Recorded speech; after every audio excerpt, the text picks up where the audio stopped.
They say that when you die, your whole life flashes before your eyes. But honestly, my life never felt like my own until I met her. My name is Bill. Bill Edmonson.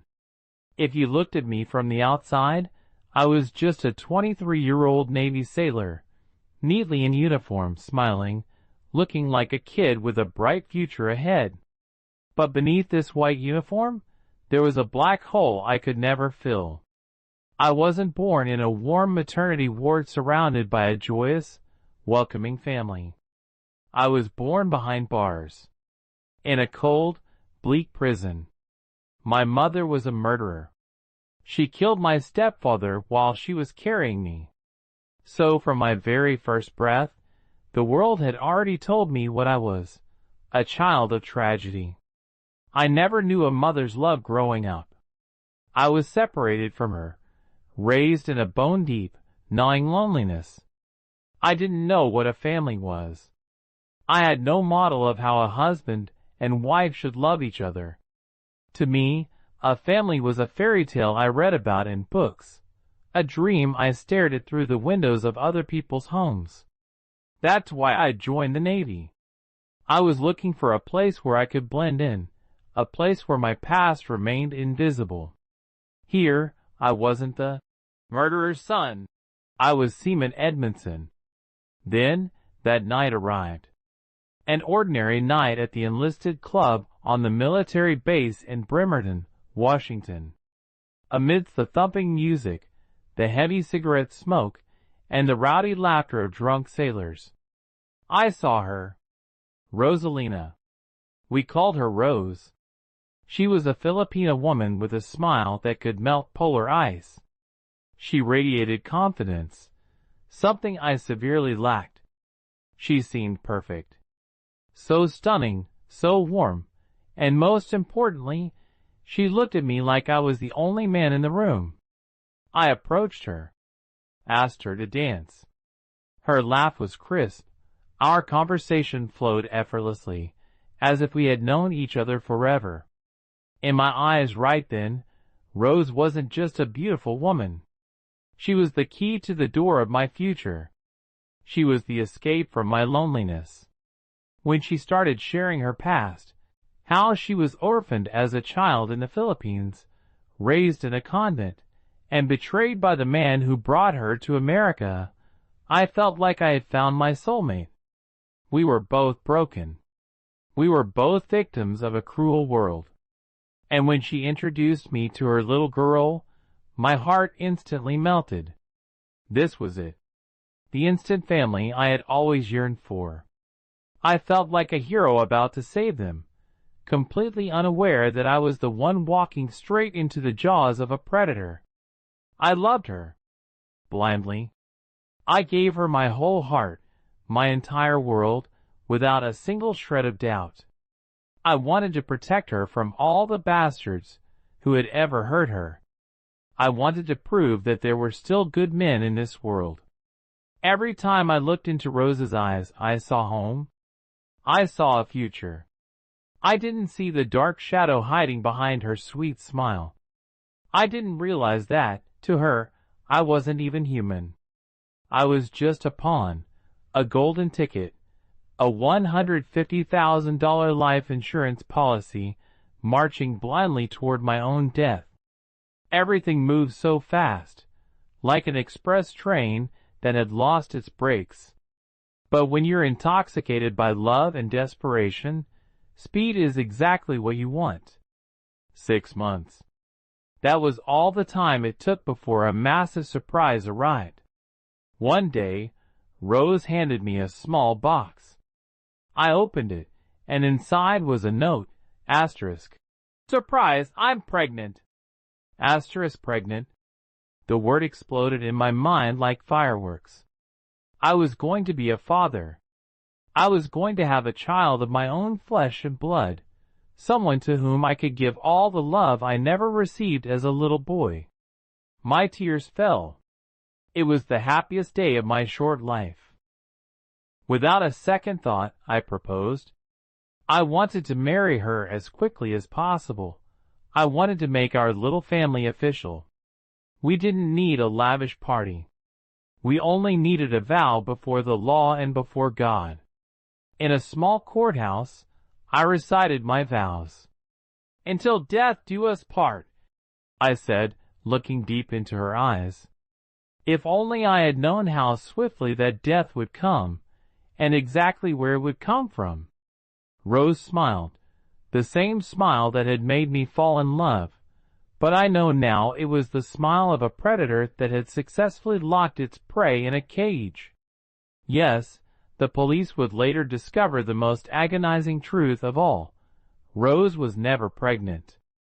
The pregnancy was nothing but an illusion, a cruel, calculated bait designed specifically to hook my paternal instincts. After the wedding, we went to Montana for our honeymoon. I envisioned a romantic getaway, just the two of us under the night sky, talking about baby names and our future.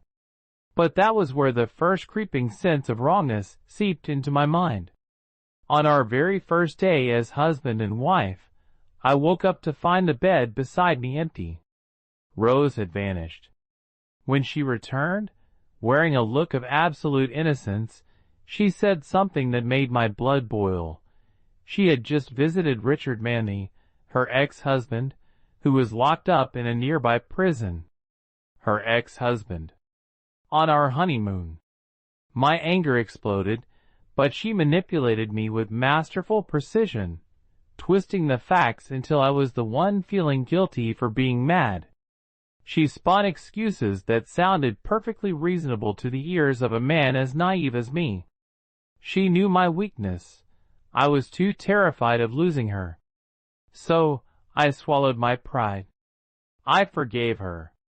I buried that suspicion deep down, convincing myself this was just a minor ripple in our marriage.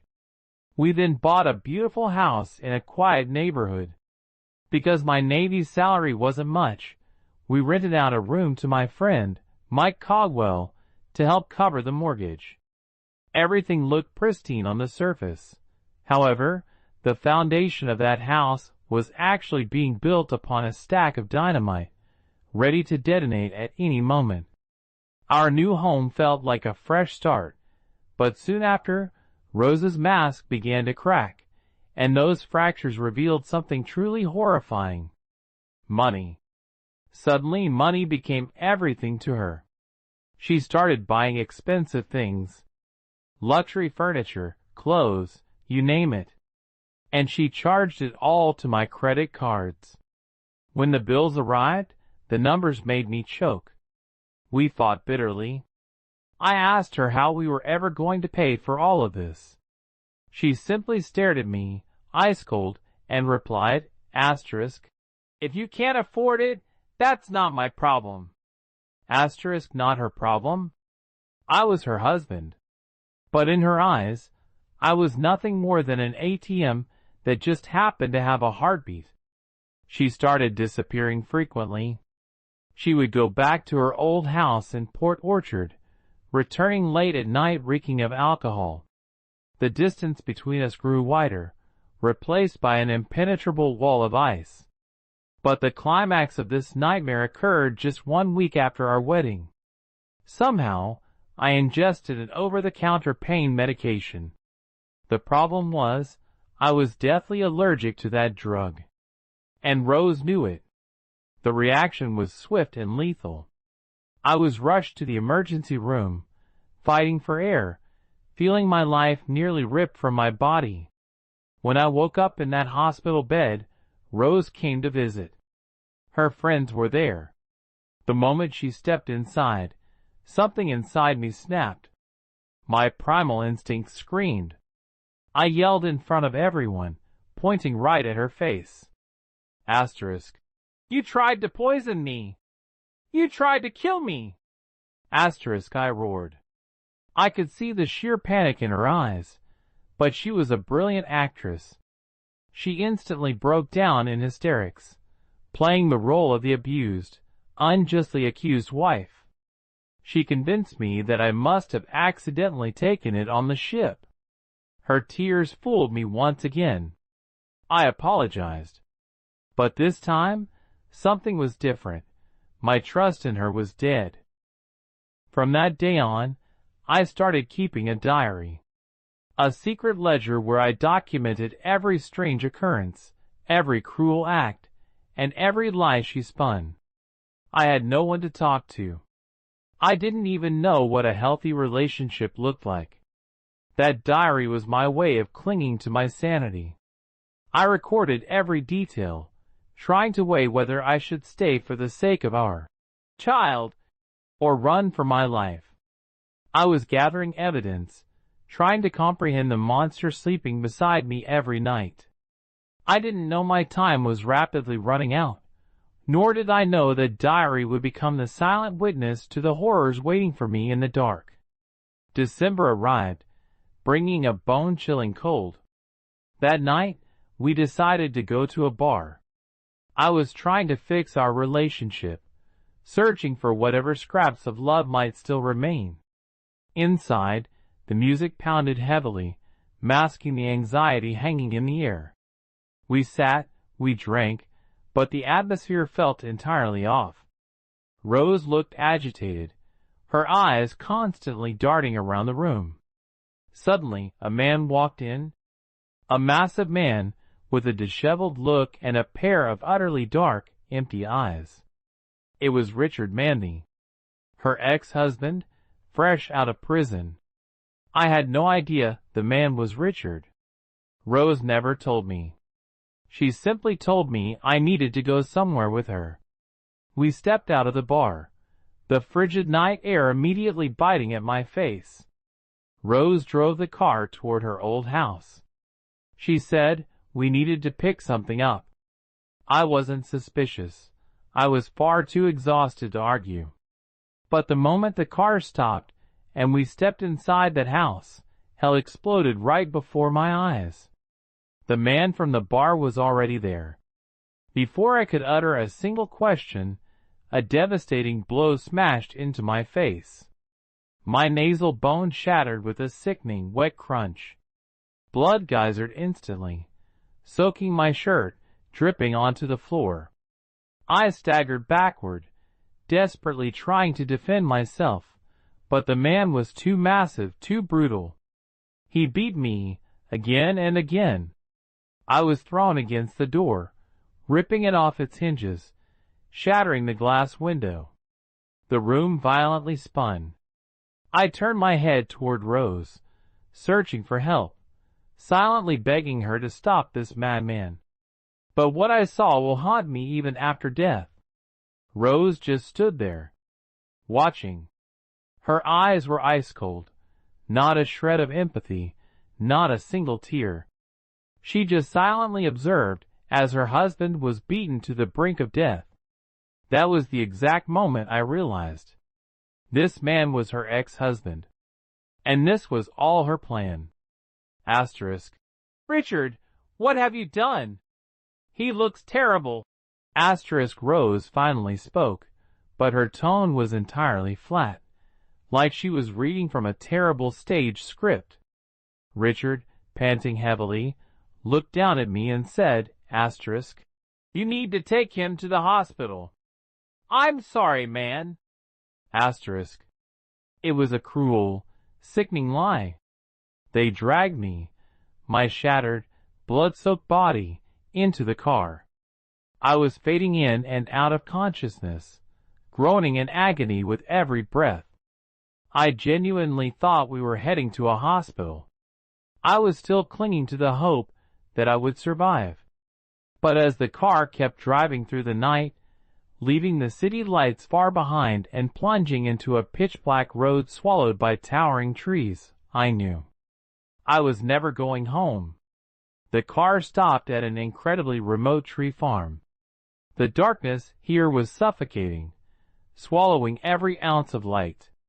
The engine cut off, and the silence became absolute, broken only by the piercing winter wind biting at my bare skin. They had stripped me of my clothes. Richard hauled me out of the car violently. I had zero strength left to fight back. I was gasping for air, my vision hopelessly blurred by a mix of blood and tears. Richard reached over and turned on the car radio. Soft music drifted out, shattering the dead silence of the night. "Turn that radio on," Richard said, his voice dripping with a freezing, sadistic mockery. Asterisk. "He should hear some music before he dies." Asterisk. Those words were my final death sentence. I was thrown onto the frozen earth. The frost seeped straight into my bones, but the most agonizing chill came from the betrayal of the woman standing just a few feet away. The woman I thought was my savior, now acting as my executioner. Richard pulled out a gun. I could just make out the cold, metallic gleam under the faint moonlight. Asterisk. Bang. Bang. Asterisk. 2 bullets tore into the side of my head. An explosive, blinding pain violently shocked my nervous system, and then the darkness began to close in. But as if that wasn't enough, as if he needed to ensure both my body and soul were utterly annihilated, Richard flipped my body over. He raised his leg, wearing heavy cowboy boots, and stomped directly onto my chest with maximum force. My ribcage caved in. My heart stopped beating entirely under the crushing weight of that soul. The very last thing I heard before my consciousness faded into nothingness was Rose's voice, terrifyingly calm. Asterisk. "Good job, baby." Asterisk. And Richard replying. Asterisk. "Thanks." Asterisk. My body was abandoned there, freezing, partially stripped down to create a staged, fabricated scene suggesting a homosexual encounter gone wrong. They were trying to frame my housemate, Mike. The very next morning, Rose calmly scrubbed the car clean, burning my blood-soaked clothes in the fireplace of her new home. She actually thought she had one. She thought that $150,000 life insurance payout was already firmly in her grasp. But she forgot one crucial thing. I may have died, but the truth can never be killed. Richard's cowboy boots that left a perfect print crushed into my chest, the blood stains she failed to completely wash out of the car, and her own bottomless greed that made her far too overconfident. The police found it all. Her meticulously woven web of lies shattered into pieces. And when the judge's gavel finally slammed down, sentencing them both to life in prison without the possibility of parole, I could finally rest. Justice was served. Rose Manthy will spend the remainder of her life in the exact same place where my life began, behind bars. In the end, she got exactly what she deserved. Happily never after. Barakat Adela Tambahan Segment Penyatup, Outro, Dalam Baisa Ingris Untuk Melankopi Naska Anda. Segment Ini Darankang Dengan Nada Pensaritan Yang Jelup, Reflective, Dan Intim Untuk Membangan Akatan Emotional, Chemistry, Yang Quad Dingan Penantan Anda, Sikaligas Meniampakan Pezan Moral Yang Menalam. Message to the viewers. Loneliness is a terrifyingly powerful force. It can blind us. It can make us ignore the brightest red flags just because we are so desperate to see the color of love. Bill Edmonson didn't just die because of a $150,000 life insurance policy. He died because he was a broken man looking for a light in the dark, and a predator used his deepest hope to lure him straight into a trap. The chilling moral of this story is a warning we all need to hear. Never let desperation dictate your trust. When a situation seems too perfect, when a relationship moves at blinding speed, take a step back. True love and loyalty are built on time, transparency, and consistency, not sudden grand promises and a rush to the altar. Monsters don't always hide in the dark alleys or the deep woods.